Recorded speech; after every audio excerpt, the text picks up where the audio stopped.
The Bucks are in the World Championship despite the coaching of Coach Budenholzer. Thank you. Oof. That was my take. Oof. Because I'm telling you, I'm sitting there watching the game last night, and I am, first off, blown away by CP3 and Devin Booker.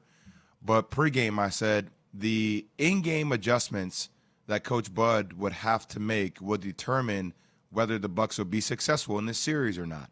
And when there's not major turnaround time, like when you don't have time to prepare, how you make those in-game adjustments is critical. So when you beat Atlanta and it goes the way it did, and then there's a quick turnaround to get prepared for the Phoenix Suns, and you play the season pretty much in drop coverage, and then you decide to switch while still staying in drop coverage against pick and rolls. I mean, DeAndre Ayton was dominant last night. Mm-hmm. He's going to get paid. He's going to get paid. In his last two games, he's had 38 points and 36 rebounds on 80% shooting. And they were patient. So when they switched, it was either they threw the ball down low to a smaller guy, potentially Drew Holiday that was guarding DeAndre Ayton, and then you had CP3 and Devin Booker, who pretty much had Brook Lopez on them, and CP3 scored or assisted on 54 points, the third most in NBA Finals. Practically, though, Jay, and we've been kind of talking about this a little bit this morning, more so off air, but let's bring it to air. So what is the adjustment in terms of defending? Because I don't know that I'm sold that fighting over the top is going to yield better results. I mean, we don't switch 1 through 5. Would you switch 1 through 3? Like, what is the practical adjustment in terms of that pick and roll? I think you have to blitz it. Okay. I think you have to, Monica, I think you have Yep. to, whenever CP3, and like, I would stay home on Devin Booker. So if Devin Booker's not involved in the pick and roll, like, I'm denying him. I'm not letting him catch the ball, first and foremost.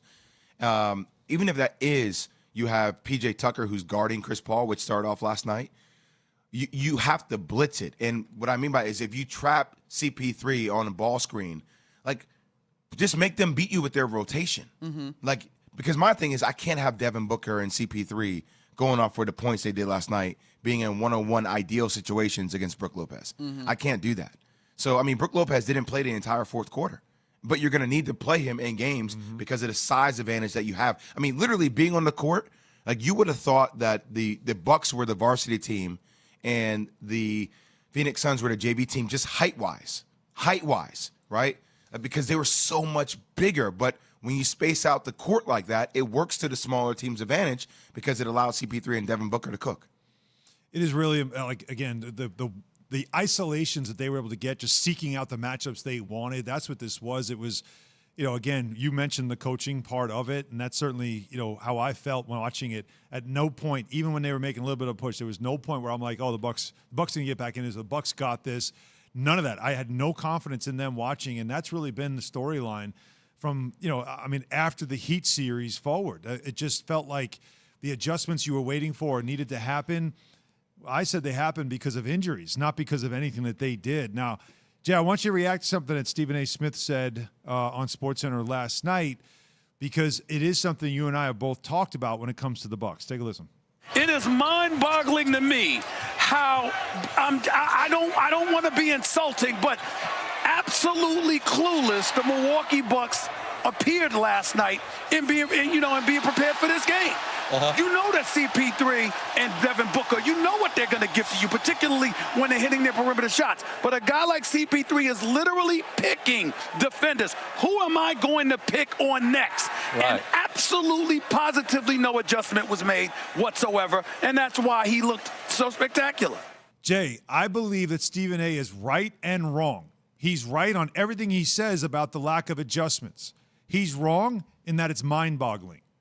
Because what did we say 2 games into the series with the Nets?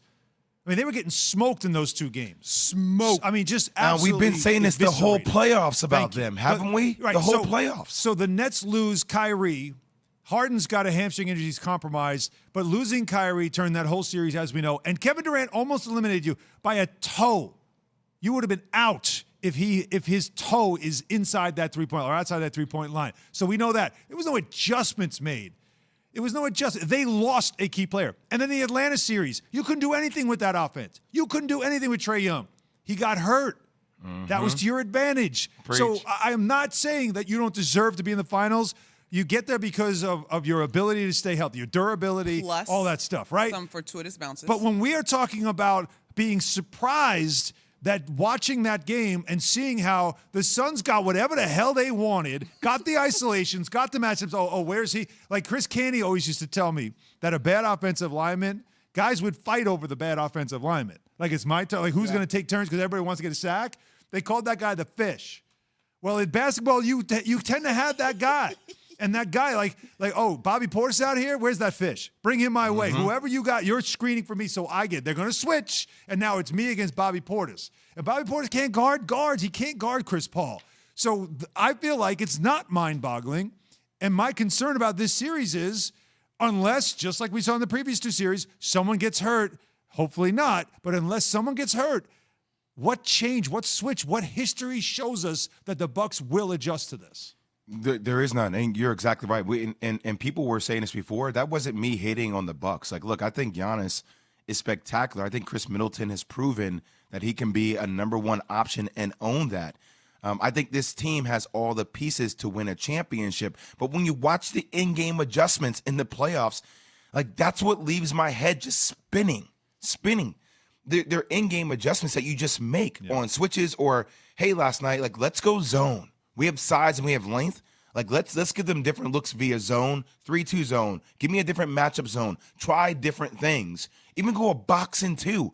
Force Jay Crowder. Force Mikal Bridges. Force these other guys. Make them beat you. Whereas as CP3 and Devin Booker go for 59 points and 15 assists because they're targeting individual matchups that they wanted to get and they got it.